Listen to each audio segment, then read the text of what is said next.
இயேசு கிறிஸ்துவில் பிரியமான சகோதர சகோதரிகளே, ஒவ்வொரு நாளும் ஒரு அதிகாரம் என்ற தலைப்பில் இடைவிடா சகாய மாதா பரிந்துரை ஜெபக்குழு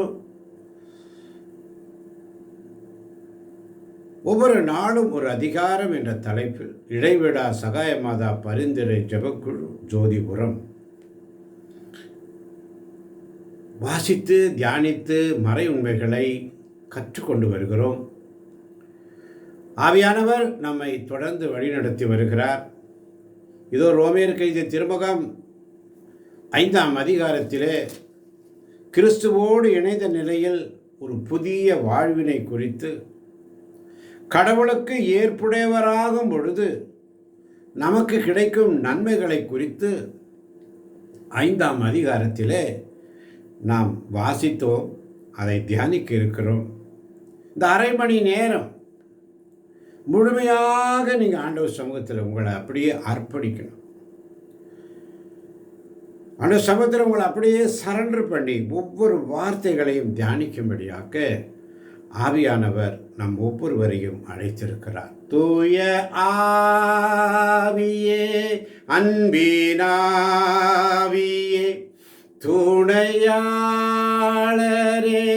தேற்றும் தெய்வமே, ஊற்று தண்ணீரே, உள்ளம் ஏங்குதையா, வரவேண்டும் வல்லவரே, நல்லவரே, தூய ஆவியே, அன்பினாவியே, துணையாளரே, தேற்றும் தெய்வமே. அன்னை மரியாளின் பரிந்துரையோடு தாய் மரியாள் தம் திருத்தூதர்களுக்கும் தன்னை சூழ்ந்திருந்த 120 சீடர்களுக்கும் இன்னும் அநேக மக்களையும் ஒருமனதாய் கூட்டி அவர்களுக்கு கற்பித்து வந்தார், ஜெபித்து கொண்டிருந்தார்கள் என்று வேதத்திலே வாசிக்கிறோம். திருத்தூதர் பணி நூலிலே வாசிக்கிறோம். இப்போ அன்னை மரியாளுடைய பரிந்துரை என்ன? பெந்தகோஸ்து என்னும் நாள் வந்த பொழுது அனைவரும் திருத்தூதர்கள் ஒவ்வொருவரும், அந்த 12 திருத்தூதர்களும் தூய ஆவியின் வல்லமையை பெற்றார்கள்.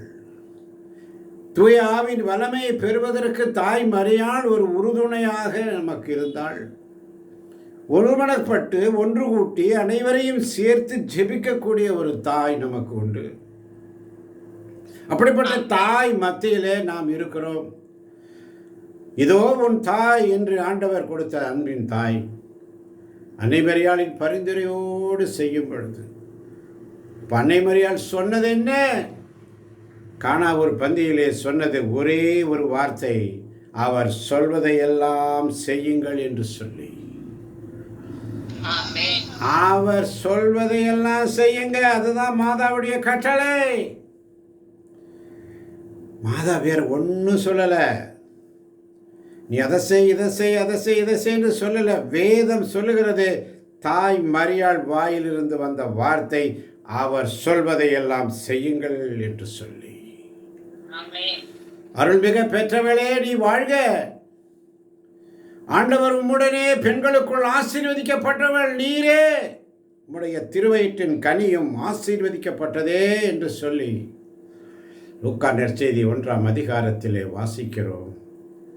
ஆண்டவரால் அனுப்பப்பட்ட வானதூதர் கொடுத்த அந்த வார்த்தை, அருள்மிக பெற்றவளே நீ வாழ்க என்று ஆசீர்வதிக்கப்பட்ட தாய் நமக்கு உண்டு. அதைத்தான் நாம் ஜெபமாலையிலே சொல்லுகிறோம். பக்தியோடு சொல்லணும், அருள்மிக பெற்றவளே நீ வாழ்க. எதற்காக? தாய் மரியாளின் பரிந்துரையோடு நாம் இறை வார்த்தையை எடுத்து செல்வதற்காக, ஜெபிப்பதற்காக. ஒருமனப்பட்டு தாய் மரியாளோடு இருந்து ஜெபித்த பொழுது அந்த பெந்தகோஸ்து என்னும் நாள் அக்கினி நாவு வடிவிலே தூய் ஆவியானவர் இறங்கி வந்ததை கண்டோம், கேட்டோம், வாசித்தோம். அக்கினியே, தேவ அக்கினியே, என்னை நிரப்புமப்பா, இன்று என்னை நிரப்புமப்பா. அக்கினியே, தேவ அக்கினியே, என்னை நிரப்புமப்பா, இன்று என்னை நிரப்புமப்பா. இப்படி அபிஷேகத்தினால், இறைவார்த்தையின் அபிஷேகத்தினால் நிரப்ப போவதற்காக. ரோமேயர் 4:21 சொல்லுகிறது, தாம் வாக்களித்ததை கடவுள் செய்ய வல்லவர் என்பதை அவர் உறுதியாய் அறிந்திருந்தார். வாசிக்க கேட்போம். ரோமேயர் 4:21-22. தாம் வாக்களித்ததை கடவுள் செய்ய வல்லவர் என்பதை அவர் உறுதியாய் அறிந்திருந்தார். ஆகவே அதை ஆண்டவர் அவருக்கு நீதியாக கருதினார். பாருங்க, ஆபிரகாம் நம்பினோருக்கு அவருடைய வாக்குறுதி பயன் தரும். அவர் வாக்கு மாறாதவர், வாக்கு தந்தவர், வாக்கு மாறாதவர். என் மகனே, மகளே, சகோதரனே, சகோதரிகளே, ஆபிரகாமுடைய நம்பிக்கை 18ஆம் வசனத்தில் சொல்றாரு ஆண்டவர், 4ஆம் அதிகாரத்திலே, உன் வழிமறைவர் எண்ணற்றவராய் இருப்பார் என்றும் அவருக்கு சொல்லப்பட்டது. இக்கூற்று நிறைவேறி என்னும் எதிர்நோக்கு இடம் இல்லாதது போல் தோன்றினாலும் அவர் எதிர்நோக்கினார், தயங்காமல் நம்பினார். அல்லேலூயா. ஆகவே அவர் பல மக்களினங்களுக்கு தந்தையானார். அவருடைய காரியம் பாருங்க, பல மக்களினங்களுக்கு அவர் தந்தை. ஆனால் அவர் அடுத்த வசனம் 19ஆம் வசனத்தில் யாராவது வாசிப்போம், யாராவது ஒருவர் வாசிக்கலாம். ஆமென். ஏறத்தாழ 100 வயது ஆகிவிட்டதால் தமது உடலும் சாராவுடைய கருப்பையும் செத்தவை போல் ஆற்றலற்று போய்விட்டதை எண்ணி பார்த்த போது கூட அவர் நம்பிக்கையில் உறுதி தளரவில்லை. ஆமேன், ஆமேன், ஆமேன். பாருங்க, 100 வயதான போதும், ஏறத்தாழ 100 வயது ஆகிவிட்டதால் தன்னுடைய உடலும் சாராவும் கருப்பையும் செத்தவை போல் ஆற்றலற்று போய்விட்டதை எண்ணி பார்த்த போதும் கூட அவர் நம்பிக்கையில் உறுதி தளரவில்லை. அல்லேலூயா. இன்னைக்கு நமக்கு வயசாயிருச்சு, எனக்கு 70 ஆயிருச்சு, 80 ஆயிருச்சு, 82 ஆயிருச்சு, தளர்ந்து போகாதீங்க, உறுதியாய் நிலைத்திருங்க,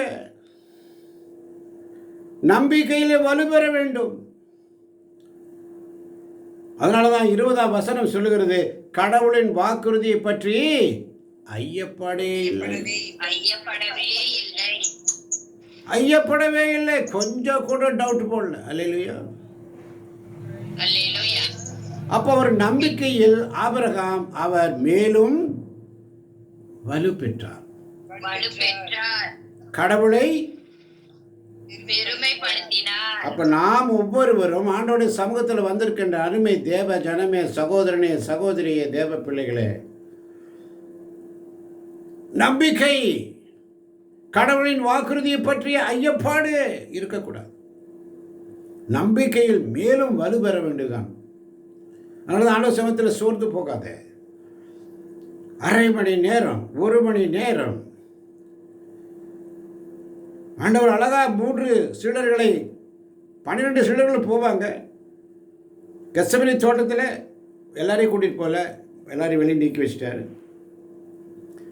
3 பேரை மட்டும் கூட்டிகிட்டு போகிறார். எங்கே 2 அல்லது 3 பேர் என் நாமத்தில் கூடியிருக்கிறோம் அவர்கள் மத்தியில் நான் வாசம் செய்வேன் என்ற வாக்கு தத்தம் அங்கே இருக்கிறது. ஆனால் அந்த 3 பேர் தூக்க கலக்கமாக இருந்தார்கள். இயேசு வந்து பார்க்கும்போது அவர்கள் தூங்கி கொண்டிருந்தார்கள். கேட்டபோது அவர்கள் சொன்னார்கள், என்ன சொல்லி இருப்பார்கள்? தூங்கி தூங்கி விழுந்து கொண்டிருந்தார். ஆண்டவர் சொல்றார், 1 மணி நேரம் உங்களால் விழித்திருந்து ஜெபிக்க முடியாதா? எவ்வளோ உலக காரியத்துக்கு ஓடுற உலக காரியத்துக்காக ஓடி ஒரு பயணம் இல்லை. காற்றை பிடிப்பதற்கு போல. காற்றை யாராவது பிடிக்க முடியுமா? முடியாது. எல்லாம் வீண். காற்றை யாராவது பிடிக்க முடியுமா? ஒரு காலம் முடியும். வீண். காற்றை பிடிப்பதற்கு சமம். சபையுரையாளர் விஷயத்தில் பார்க்குறோம். எல்லாம் வீண். நம்பிக்கையில் நிலைத்திருக்கும்படி தான் ரோமர் 4 மிக அழகாக சொன்னது. அப்ப நம்பிக்கைக்குரிய பிள்ளைகள் கிறிஸ்துவோடு இணைந்த நிலையில் இருக்கும் பொழுது புதிய வாழ்வை பெறுகிறோம். அல்லேலூயா.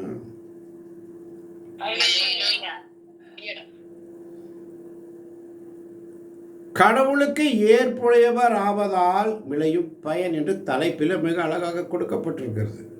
ஆகையால் 1 வசனத்தை ஒருவர் வாசிக்கலாம். ஆகையால் நாம் கொண்டுள்ள நம்பிக்கையின் மூலம் கடவுளுக்கு ஏற்புடையவர்களாகியுள்ள நாம் நம் ஆண்டவராகிய இயேசு கிறிஸ்துவின் வழியாய் கடவுளோடு நல்லுறவு கொண்டுள்ளோம். ஆமென். நாம் கொண்டுள்ள நம்பிக்கையின் மூலம் கடவுளுக்கு ஏற்புடையவராகியுள்ள நாம்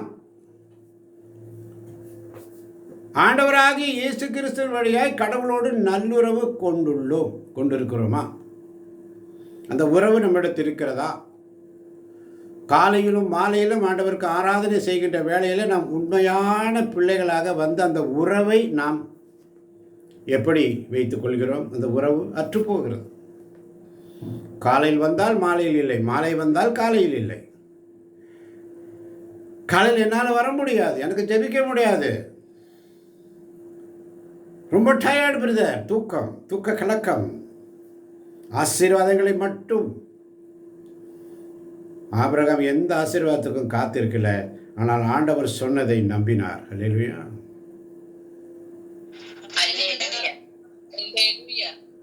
அவர் சொன்னதை நம்பினார். அதனால தான் மாதா சொல்றாங்க, அவர் சொல்வதையெல்லாம் செய்யுங்கள். அல்லேலூயா.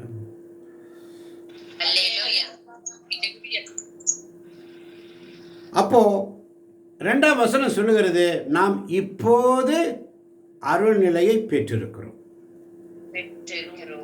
இப்பொழுது ஏனென்று சொன்னால், நாம் கடவுளுடைய வார்த்தையின் மீது அவருக்கு வார்த்தையின் மீது நம்பிக்கையின் மூலம் கடவுளுக்கு ஏற்புடையவர்களாக நாம் மட்டும்தான் அருள் நிலையை பெற முடியும். ஆமென்.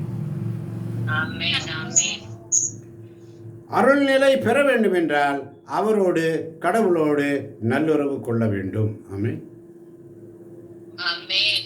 கடவுளோடு உள்ள உறவு நல்லுறவு, மனிதனோடு உள்ள உறவு அல்ல, கடவுளோடு உள்ள நல்லுறவு. அந்த நல்லுறவு கொண்டு 5 வருஷமா அந்த கூகுள் மீட்டை நம்ம நடத்திட்டு இருக்கிறோம். எத்தனையோ பேர் வராங்க போறாங்க, ஆனால் இறுதி வரை நிலைத்திருப்பவரே. அல்லேலூயா. அப்போ 2ஆம் வசனம் சொல்லுகிறது, நாம் இப்போது அருள்நிலை பெற்றிருக்கிறோம்.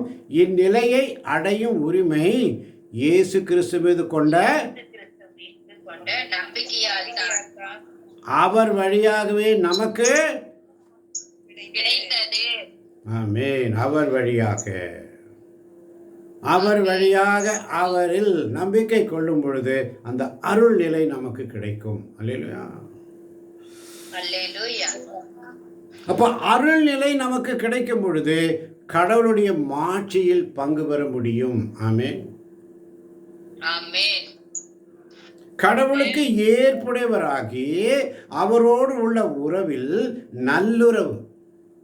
நானும் இயேசுவை விசுவசிக்கிறேன், இயேசுவே ஆண்டவரேன்னு சொன்னால் மட்டும் பத்தாது, அவரோடு உள்ள உறவில் நல்லுறவு, ஐக்கியமான உறவு. அன்பு கூறுவேன் இன்னும் அதிகமாய் என்று சொன்ன பத்தாது, உண்மையான உறவோடு, அந்த அன்போடு கூடிய உறவு இருக்கு பாருங்க, அதில் இருக்கிற ஆனந்தமே வேற. அல்லேலூயா. அப்ப இயேசு கிறிஸ்து மீது கொண்ட நம்பிக்கையினால் அவர் வழியாக நமக்கு கிடைத்த அந்த அருள் நிலை கிடைக்கும் பொழுது கடவுளுடைய மாட்சியிலே நாம் ஒவ்வொருவரும் பங்கு பெறுகிறோம். அல்லேலூயா என்ற எதிர்நோக்கு. அவருடைய மாட்சியில் நாம் பங்கு பெற வேண்டும் என்றால் கிறிஸ்துவோடு உள்ள நட்புறவு, கிறிஸ்துவோடு உள்ள நல்லுறவு, கிறிஸ்துவோடு. அதனால தான் கடவுளுடைய அன்பும் அமைதியும் கிறிஸ்துவின் அருளும். அல்லேலூயா. தூய ஆவியானவருடைய நட்புறவும். அந்த எதிர்நோக்கில் நாம் பெரும் மகிழ்ச்சியும் கொள்ள முடியும். ஆமென். அப்போ இந்த வசனங்கள் என்ன அழகா சொல்லுது பாருங்க.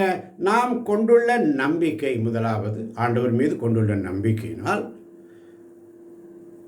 கிறிஸ்து இயேசு வழியாய் கடவுளோடு நல்லுறவு.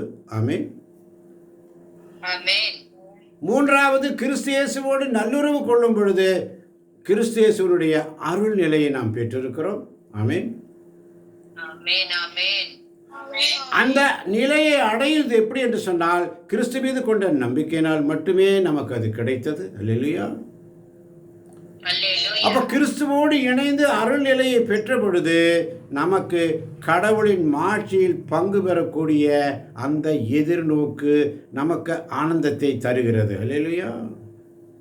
அல்லேலூயா. மகிழ்ச்சி கொள்ள முடிகிறது, பெருமகிழ்ச்சி. அது மட்டுமல்ல, அது மட்டும் அல்ல, துன்பங்களை தாங்கிக் கொள்வதிலும் பெருமகிழ்ச்சி. பெருமகிழ்ச்சி கொள்கிறோம். துன்பங்களை தாங்கிக் கொள்வதிலும் பெருமகிழ்ச்சி. ஆண்டவராகிய இயேசு கிறிஸ்துவின் வழியாய் கடவுளோடு நல்லுறவு கொண்டு அருள்நிலையை பெற்று அவருடைய மாட்சியில் பங்கு பெறும் பொழுது துன்பங்களை தாங்கிக் கொள்ளக்கூடிய சக்தி, அனுபவம், மகிழ்ச்சி உங்களுக்கு கிடைக்கும். அல்லேலூயா. ஆமென். அல்லேலூயா. இன்னைக்கு நம்ம வீடுகளில் அநேக துன்பங்கள், பாடுகள், குடும்பத்தில் பிரச்சனை, கணவன் மனைவி பிரச்சனை, பிள்ளைகள் மத்தியிலே பிரச்சனை, பேர பிள்ளைகள் பிரச்சனை, கடன் பிரச்சனை, நோய் நோக்கடு பிரச்சனை, பிரச்சனை பிரச்சனை. பயப்படாத.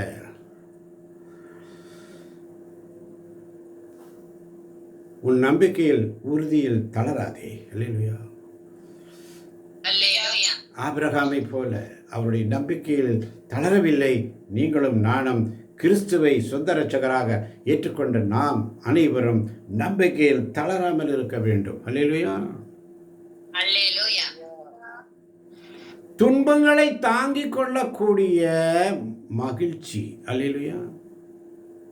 அல்லேலூயா. அது சாதாரண மகிழ்ச்சி அல்ல, பெருமகிழ்ச்சி. ஆமென். ஆமென். ஆமென். ஆமென். அப்போ அந்த துன்பம் நமக்கு விளைந்தது என்னுடைய நன்மைக்கே. ஆமென். ஆமென். அப்ப துன்பத்தால் என்ன கிடைக்கிறது? மன உறுதி. ஆமென். ஆமென். மன உறுதியால் தகமையும் தகமையால் எதிர்நோக்கும் விளையும் என அறிந்திருக்கிறோம். அறிந்திருக்கிறோம். அப்ப இந்த நம்பிக்கை தாங்க மெயின். கடுகளவு நம்பிக்கை உனக்கு இருந்தால் போதும். ஆண்டவர் அழகா சொல்றார். 5ஆம் வசனம் இன்னும் அழகா சொல்கிறது, அந்த எதிர்நோக்கு ஒருபோதும் ஏமாற்றம் தராது. ஏமாற்றம் தராது. அந்த எதிர்நோக்கு ஒரு நாளும் ஏமாற்றம். நீ ஆண்டவர் சமயத்தில் உட்காருன்னு சொல்லி ஆண்டவர் உன்னை முன் குறித்தார். ஆமென். ஆமென். முன் அறிந்திருந்தார். ரோமேயர் 8ஆம் அதிகாரம் 30ஆம் வசனம் நிறுத்தி நிதானமாக யாராவது ஒருவர் சப்தமாய் உரத்த குரலில். ரோமேயர் 8:30. ஆமென். ஆமென். தாம் முன்குறித்து வைத்தோரை அவர் அழைத்திருக்கிறார். தாம் முன்குறித்து வைத்தோரை அவர் அழைத்திருக்கிறார். அங்க நிறுத்துங்க, அங்க ஸ்டாப் பண்ணுங்க, ஓடாதீங்க. அடுத்த வசனத்துக்கு ஓடாதீங்க. தாம் முன்குறித்தோரை அவர் அழைத்திருக்கிறார். நீங்களும் நானும் அழைக்கப்பட்டவர்கள். அல்லேலூயா. ஆமென். நீங்களும் நானும் அழைக்கப்பட்டவர்கள். அழைக்கப்பட்டவர்களோ அநேகர், நீங்கள் எல்லோரும் தெரிந்து கொள்ளப்பட்டவர்கள். அல்லேலூயா. அல்லேலூயா. தெரிந்தோடு கொள்ளப்பட்ட ஒரு சிலர் நீங்களும் நானும். ஆமென். ஆமென். ஆமென். தொடர்ந்து வாசிப்போம். தாம் அழைத்தோரை தமக்கு ஏற்புடையோராக்கி இருக்கிறார். இங்கதான் பாயிண்ட். தாம் அழைத்தோரை தமக்கு ஏற்புடையவர் ஆக்கி இருக்கிறார் என்று சொன்னால், ஆபிரகாம் தாம் வாக்களித்ததை கடவுள் செய்ய வல்லவர் என்பதை அவர் உறுதியாக அறிந்திருந்தார். ஆகவே அதை ஆண்டவர் அவருக்கு நீதியாக கருதினார். ஆமென். நாம் கொண்டுள்ள நம்பிக்கையின் மூலம் கடவுளுக்கு ஏற்புடராயுள்ள நாம் ஆண்டவராக இயேசு கிறிஸ்துவின் வழியாய் கடவுளோடு உள்ள நல்லுறவு. ஆமென் ஆமென் இப்பொழுது நாம் அந்த நல்லுறவினால் அருள் நிலையை பெற்றிருக்கிறோம். அந்த அருள் உரிமை கிறிஸ்து மீது கொண்ட நம்பிக்கையினால் நமக்கு கிடைத்தது. அவருடைய அருள் நமக்கு கிடைக்கும் பொழுது கடவுளின் மாட்சியில் பங்கு பெறுவோம் என்ற எதிர்நோக்கு நமக்கு உண்டு. அந்த எதிர்நோக்கினால் நாம் பெருமகிழ்ச்சி அடைகிறோம். அது மட்டுமல்ல, துன்பங்களை தாங்கிக் கொள்ளக்கூடிய மன உறுதி. தொடர்ந்து வாசிப்போம். தமக்கு ஏற்புடையோர் ஆனோரை தம் மாட்சியில் பங்கு பெற செய்தார். ஆமென். தமக்கு ஏற்புடையோர் ஆனோரை தன் மாட்சியில் பங்கு பெற செய்தார். அதனால தான் கடவுளுடைய மாட்சியில் பங்கு பெறுவோம் என்ற எதிர்நோக்கு கிறிஸ்துவோடு இணைந்து கடவுளோடு நல்லுறவு கொண்டு இந்த நிலையை அவரிடம் அடையும் பொழுது இந்த உரிமை பேறு வழியாக நாம் அடைகிறோம். அல்லேலூயா. அல்லேலூயா. இந்த எதிர்நோக்கு ஒருபோதும் ஏமாற்றம் தெரியாது, ஒரு நாள் ஏமாற்றம் தராது. ஏனெனில் நாம் பெற்றுள்ள தூய ஆவியின் வழியாய் கடவுளின் அன்பு நம் உள்ளங்களில் பொழியப்படுகிறது. வசனம் 5. அல்லேலூயா. ஆமென் ஆமென் ரோமர் 8:30 வாசிப்போம் முழுவதும். ஆமென். தாம் முன்குறித்து வைத்தோரை அவர் அழைத்திருக்கிறார். தாம் அழைத்தோரை தமக்கு ஏற்புடையோர் ஆக்கியிருக்கிறார். தமக்கு ஏற்புடையோர் ஆனோரை தம் மாட்சியில் பங்கு பெற செய்தார். ஆமென் ஆமென். இப்போ மாட்சியில் பங்கு பெற வேண்டும் என்றால் எவ்வளவு காரியம் பண்ண வேண்டியிருக்கு. அல்லேலூயா. அல்லேலூயா. காரியம் வெரி சிம்பிள். நீங்கள் எந்த மலையும் போய் தூக்க வேண்டாம், எதுவும் பண்ண வேண்டாம். கடுகளவு நம்பிக்கை அவர் மீது இருந்து அவர் பாதத்தில் நீ உட்கார்ந்த போதும் கர்த்தர் உனக்காக யுத்தம் பண்ணுவார். அல்லேலூயா. ஆமென் ஆமென். நீ எதையும் தூக்கிட்டு போக வேண்டியதில்லை, ஒன்றும் செய்ய வேண்டியதில்லை. அவர் உனக்காக போரிடுவார். ஆமென் ஆமென். ஆமென் ஆமென். ஆண்டவர் சமுத்திரம் நம்மளை சரண்டர் ஆகிட்டு, ஆண்டவரே நீர் அன்னை மரியாள் செய்ததை போல இதோ உன்னுடைய அடிமை, உன்னுடைய சித்தத்தின்படி ஆகட்டும். அவ்வளோதான். மாதா எந்த ரியாக்ஷனும் கொடுக்கல. கடவுளால் ஆகாதது ஒன்றுமில்லை என்று சொன்ன உடனே இதோ உன் அடிமை என்று முட்டி போட்டாங்க. வேறு எதுவுமே செய்யலை. அந்த அடிமை என்ற வார்த்தை, அடிமைன்னு சொன்னால் தலைவனுக்கு மட்டும்தான். யார் சொன்னாலும் அவங்க அந்த இடத்தோடு எதிர்க்க முடியாது. அதுதான் அடிமை.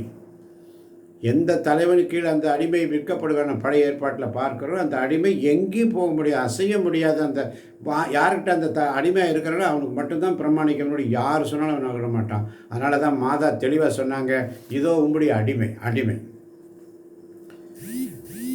அடிமை நான் ஆண்டவரே, என்னை ஆட்கொள்ளும் என் தெய்வமேன்னு சொல்லி. அல்லேலூயா. லேட்டாக தான் அல்லேலூயா வரும். அந்த ஸ்பிரிட் போயிடுச்சு. அந்த ஸ்பிரிட் போயிடுச்சு பார்த்தீங்களா? அந்த ஸ்பிரிட் போயிடுச்சு. கடவுளுக்கு ஏற்புடையராகாமல் அந்த ஸ்பிரிட் போயிடுச்சு பாருங்க. அந்த 5 நிமிஷத்து கேப்பில் அந்த ஸ்பிரிட் வேணும்னா தூயாவின் வழியாய் கடவுளின் அன்பு நம் உள்ளங்களில் பொழியப்பட வேண்டும். 5ஆம் வசனம் ரோமர் 5:5. அல்லேலூயா. அவருடைய பிரசன்னம் விட்டு ஒரு செகண்ட் போயிடுச்சுன்னா நீ அங்கே பார்ப்ப, இங்கே பார்ப்ப, டைமை பார்ப்ப, மொபைலில் பார்ப்ப, வாட்ஸ்அப்பை பார்ப்ப, யூடியூப்பை பார்ப்ப, எல்லாத்துலேயும் பார்த்துக்கிட்டு உட்காந்துட்டு இருப்பேன். தூயாவின் வழியாய் கடவுளின் அன்பு நம் உள்ளங்களில் பொழியப்படும் பொழுது நீ அதை அருளை இழந்து விடுவாய். அல்லேலூயா. அதனால தான் இந்த கான்சன்ட்ரேஷன் ஆண்டோடைய சமூகத்தில் உண்மையா ஒவ்வொரு நிமிஷம் நீ இருந்து பாரு. அதுக்கப்புறம் பாருங்க அவர் செய்கிறது, அவர் சொல்வதையெல்லாம் செய்யுங்க. வேற ஒன்றும் செய்ய வேண்டாம். ஆண்டவர் சமூகத்தில் நீ உட்காந்துரு. அல்லேலூயா. ஆண்டவர் சொல்றது நீ உட்காந்துரு. அப்போ நம்பிக்கையில் நாம் கடவுளோடு இணைந்து கிறிஸ்து இயேசுவின் வழியாக கடவுளோடு நல்லுறவு கொண்டுள்ளோம். அல்லேலூயா. அல்லேலூயா. அப்போ இன்னைக்கு காலையில் ஆவியானவர் நமக்கு ஒரு வசனத்தை கொடுத்தார். சங்கீதம் 22 என்ன கொடுத்தார்? 22, சங்கீதம் 22 வேகமாய். ஆமென். உமது பெயரை என் சகோதரருக்கு அறிவிப்பேன், சபை நடுவே உம்மை புகழ்ந்து பாடுவேன். ஆமென். ஆமென். ஒரு முறை கூட உமது பெயரை என் சகோதரருக்கு அறிவிப்பேன், சபை நடுவே உம்மை புகழ்ந்து பாடுவேன். ஆமென். ஆமென். அவருடைய பெயரை, ஆண்டவருடைய பெயரை யாருக்கு? சகோதரருக்கு அறிவிப்பேன். யார் அந்த சகோதரர்? யார் அந்த சகோதரர்? யார் உனக்கு அடுத்திருப்பவர்? ஆமன் பாதவர்களே, ஆண்டவருடைய பெயரை என் சகோதரர். யார் என் சகோதரர் சகோதரிகள்? ஆண்டவருடைய வார்த்தையை கேட்டு அதன்படி நடப்பவர்கள் என் தாயும் சகோதரரும் சகோதரிகளும் ஆவார். அப்படிப்பட்ட பிள்ளைகளுக்கு, என் சகோதரர்களுக்கு நான் அறிவிப்பேன். ஆமென். சபை நடுவே ஆண்டவரை புகழ்ந்து பாடுவேன். அல்லேலூயா. அல்லேலூயா. உன் புகழை பாடுவது என் வாழ்வின் இன்பமையா, உன் அருளை போற்றுவது என் வாழ்வின் செல்வமையா. அருளை, அப்படி அருளை பெற வேண்டும் என்றால் ஆண்டவரோடு இணைந்து புகழ்ந்து அவரை பாடிட்டே இருக்கணும். வேற ஒன்றும் செய்ய வேண்டாம். ஆமென். ஆமென். புகழ்ந்து பாடிட்டே இருக்கணும், அவ்வளோதான்.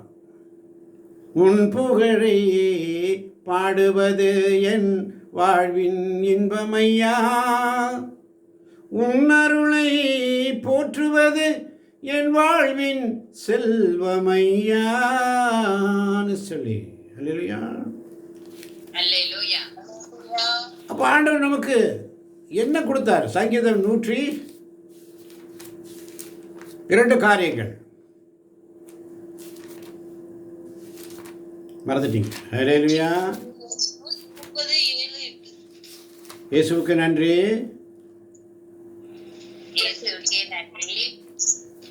சங்கீதம் 130:1 வசனம். ஆண்டவரே, என் உள்ளத்தில் இருமாப்பு இல்லை, என் பார்வையில் செருக்கு இல்லை. எனக்கு மிஞ்சின அரிய பெரிய செயல்களில் நான் ஈடுபடுவதில்லை. ஆண்டவரே, என் உள்ளத்தில் இருமாப்பு இல்லை, என் பார்வையில் செருக்கு இல்லை. எனக்கு மிஞ்சின அரிய பெரிய செயல்களில் நான் ஈடுபடுவதில்லை. ஆமென். ஆமென். ஆமென். காலையில் எந்த அளவு நம்ம தியானிச்சிருக்கோம் நீங்களே பாருங்க. தூக்க கலக்கத்தோட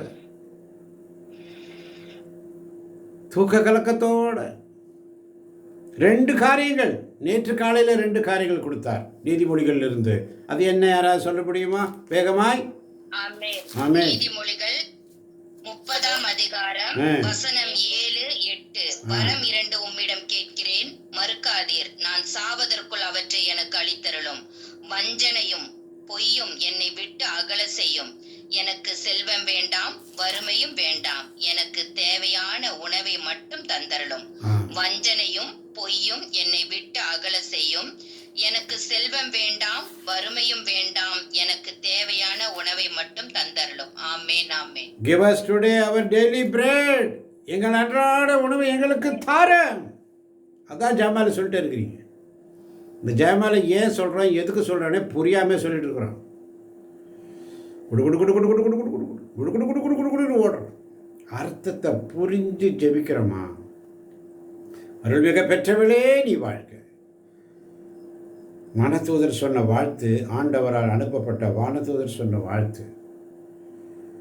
கர்த்தர் கற்பித்த, இயேசு கிறிஸ்து கற்பித்த ஜெபம், பரலோகத்தில் இருக்கிற எங்கள் பிதாவே உடைய நாமம் பரிசுத்தப்படுவதாக. ஆண்டவருடைய ஜெபம் வல்லமை மிக்க ஜெபம்.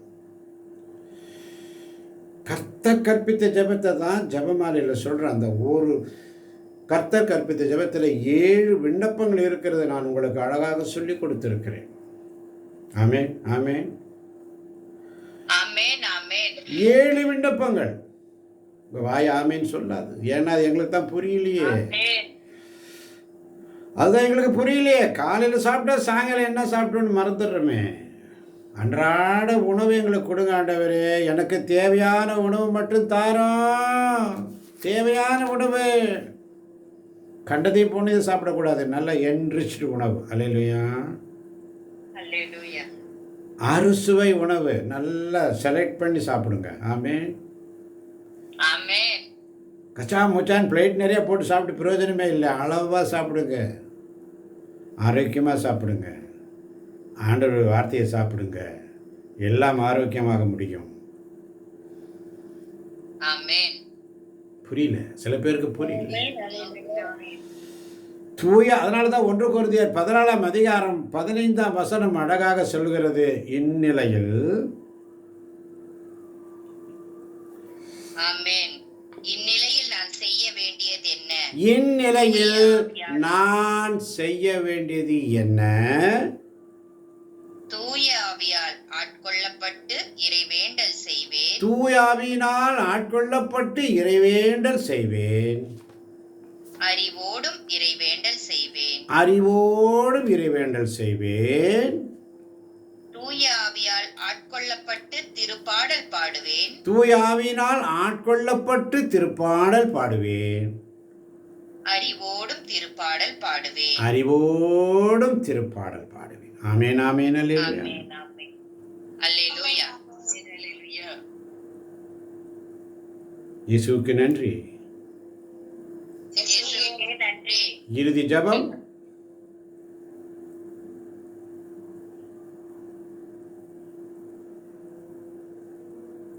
ஆமென். எங்களை அன்பாய் நேசித்த தேவனே, அப்பா, உம்முடைய வழியாக நாங்கள் நல்லுறவு கொண்டு வந்துள்ளோம் அப்பா. இயேசுவே, இந்த மாலை பொழுதில் ஆண்டவரே, நீர் எங்களுக்கு வாக்களித்த தேவனாக இருக்கிறீர் தகப்பனே. எப்படி ஆபிரகாம் ஆண்டவரே உம்முடைய நம்பிக்கையில் உறுதியாக இருந்து தளராமல் இருந்தாரோ, அதே போலப்பா எங்களுக்கு கொடுக்கிற வாக்கை ஆண்டவரை நாங்கள் பற்றி கொண்டு உன் மீது நம்பிக்கையில் நாங்கள் தளராமல் இருக்கும் பிள்ளைகளாக எங்கள் ஒவ்வொருவரையும் நீர் மாற்றப் போவதற்காக நன்றி செலுத்துகிறோம் தகப்பனே. உம்மோடு ஆண்டவரே நாங்கள் நல்லுறவு கொண்டால் மட்டும்தான் தகப்பனே, துன்பத்துல கூட ஆண்டவரே நாங்கள் இன்பத்தை காண முடியும் ரஜினி. ஆமாப்பா, நாங்கள் எப்பேற்பட்ட துன்பம் வந்தாலும் ஆண்டவரே அதை நாங்கள் பெருமகிழ்ச்சியோடு ஏற்றுக்கொள்வது ஆண்டவரே உம்முடைய சமூகத்துல நாங்க நல்லுறவு கொண்டால் மட்டும்தான் அப்பா நடைபெறும். அப்பா, இந்த மாலை பொழுதில் ஆண்டவரே எதிர்நோக்கு ஒருபோதும் ஏமாற்றம் தராது என்று ஆண்டவரே நீர் எங்களுக்கு சொன்னீரப்பா. ஆமாண்டவரே, உம்மை நாங்கள் காலையிலும் மாலையிலும் ஆண்டவரே உம்முடைய இறை வார்த்தைகளில் ஆண்டவரை எதிர்நோக்கி உம்முடைய சமூகத்துல வந்து வருகிறோம் அப்பா. நீரே எங்களோடு கூட இருந்த தகப்பனே, உம்முடைய தூய ஆவியின் வல்லமையால் அப்பா உம்முடைய அன்பை அப்பா எங்கள் உள்ளங்களில் பொழியும்படி நீர் செய்ய போவதற்காக நன்றி செலுத்துகிறப்பா. இந்த மாலை வேளையில் ஆண்டவரே நீர் எங்களோடு அப்பா இன்றைக்கு இந்த பேசியதற்காக உம்மிடத்துல நாங்கள் நல்லுறவு கொள்ள வேண்டும் என்று ஆண்டவரே நீர் எங்களுக்கு வாக்களித்ததற்காக நன்றி செலுத்துகிறப்பா. ஆமாப்பா, உம்முடைய சமூகத்துல ஆண்டவரே நாங்கள் வஞ்சனையும் பொய்யும் ஆண்டவரே எங்களை விட்டு அகல செய்யுங்கப்பா. எங்களுக்கு செல்வமும் வேண்டாம், வறுமையும் வேண்டாம்ப்பா. இந்த ஆண்டவரே எங்களுக்கு தேவையான உணவு ஆண்டவரே ஒவ்வொரு நாளும் காலையிலும் மாலையிலும் தருகிறீர் ஆண்டவரே. அதை அப்பா எந்த ஒரு காரணத்தினாலும் ஆண்டவரே நாங்கள் விட்டு செல்லாதபடி அந்த மன்னாவை நாங்கள் பெற்று பெறக்கூடிய பிள்ளைகளாக எங்கள் ஒவ்வொருவரையும் நீர் மாற்ற போவதற்காக நன்றி செலுத்துகிறப்பா. உம்மிடத்துல நாங்கள் நல்லுறவு கொள்ள ஆண்டவரே உம்முடைய தூய ஆவியின் வல்லமை கொண்டு ஆண்டவரே எங்களை வழி நடத்துங்க. அவர் ஒருத்தரால மட்டும்தான் தகப்பனே உம்முடைய சமூகத்துல ஆண்டவரை நல்லுறவு வைப்பதற்கு எங்களுக்கு வலிமையை தர முடியும் ரஜினி. இந்த மாலை பொழுதில் ஆண்டவரை தலைவர் வழியாக ஆண்டவரே நீர் எங்களுக்கு இந்த விளக்கி சொன்னதற்காக நன்றி செலுத்தி அப்பா எங்கள் அனைவரையும் இரவு நேரம் முழுவதும் உம்முடைய அக்னி ஸ்தம்பத்தினால் வழியாக எங்களை ஆசீர்வதிக்க போவதற்காக நன்றி செலுத்தி இச்சிறு மன்றாட்டை தாழ்மையோடு உம்முடைய பாதப்படியில் ஒப்படைக்கிறேன் எங்கள் அருமையான ஜீவனுள்ள ராஜனே. ஆமேன், அல்லேலூயா. ஆமேன், ஆமேன், அல்லேலூயா. இயேசுவே உமக்கு நன்றி. இயேசுவே உமக்கு நன்றி. இயேசுவே உமக்கு புகழ். இயேசுவே உமக்கு புகழ். இயேசு சீடர்களை பார்த்து மிக அழகாக சொல்லுவார். மார்க்கு நற்செய்தி 10ஆம் அதிகாரம் 29ஆம் வசனத்திலே, உறுதியாக உங்களுக்கு சொல்லுகிறேன், என் பொருட்டும் நற்செய்தியின் பொருட்டும் வீடுகளையோ சகோதரர்களையோ சகோதரிகளையோ தாயையோ தந்தையோ பிள்ளைகளையோ நிலப்பொருள்களையோ விட்டுவிட்ட எவரும் இம்மையில் 100 மடங்காக வீடுகளையும் சகோதரர்களையும் சகோதரிகளையும் தாயையும் நிலபுலன்களையும் இவற்றோடு கூட இன்னல்களையும் மறுமையில் நிலைவாழ்வு பெறுவாமல் போகார் என்று சொல்லி, அல்லேலூயா. மறுமையில் நிலைவாழ்வு. இந்த உலகத்தில் கொஞ்சம் பிரச்சனை இருக்கும், கொஞ்சம் சங்கடம் இருக்கத்தான் செய்யும். எனக்கு அன்பார்ந்த தேவ ஜனமே, ஆண்டவர் சமூகத்தில் ஒவ்வொரு நாடு வந்து தொடர்ந்து இந்த திருவிவிலியத்தை ஒவ்வொரு அதிகாரங்களை நாம் வாசிப்போம், தியானிப்போம், மறைமுறைகளை கற்றுக்கொள்வோம், புரிந்து கொள்வோம், அதன்படி செயல்படுவோம். அப்படிப்பட்ட அந்த எதிர்நோக்கு தான் ரோமேர் 5:5 சொல்கிறது, அந்த எதிர்நோக்கு ஒருபோதும் ஏமாற்றம் தராது. ஏனெனில் நாம் பெற்றுள்ள தூயாவின் வழியாய் கடவுளின் அன்பு நம் உள்ளங்களில் பொழியப்பட்டுள்ளது. ஆமென், ஆமென். ஆண்டவர்களோடு இருப்பாராக. ஆண்டவரே இரக்கமாயிரும். கிறிஸ்துவே இரக்கமாயிரும். எல்லாம் இறைவன் தந்தை மகன் தூயாவி நம் ஒவ்வொருவரின் உள்ளங்களையும் இல்லங்களையும் பிள்ளைகளையும் பிள்ளைகளின் பிள்ளைகளையும் வந்திருப்பவர்களையும் வர முடியாதவர்களையும் கேட்டுக்கொண்டிருப்பவர்களையும் நிறைவாக இன்னும் யூடியூப் வழியாக கேட்கப் போகிறவர்களை ஆசீர்வதிப்பாராக. இன்று இன்று இன்று நிறைவான ஆசீரை தருவாராக. ஆமேன், ஆமேன், அல்லேலூயா. ஆண்டவர் தருகின்ற சமாதானத்தை ஒருவருக்கு ஒருவர் அன்போடு பகிர்ந்து கொள்வோம். அனைவருக்கும் கிறிஸ்துவின் சமாதானம் உண்டாவதாக. அனைவருக்கும் கிறிஸ்துவின் சமாதானம் உண்டாவதாக. ஆமென். இயேசுவுக்கு நன்றி, இயேசுவுக்கே புகழ், மரியே நீ வாழ்க. இயேசுவுக்கே நன்றி, இயேசுவுக்கே புகழ், மரியே நீ வாழ்க.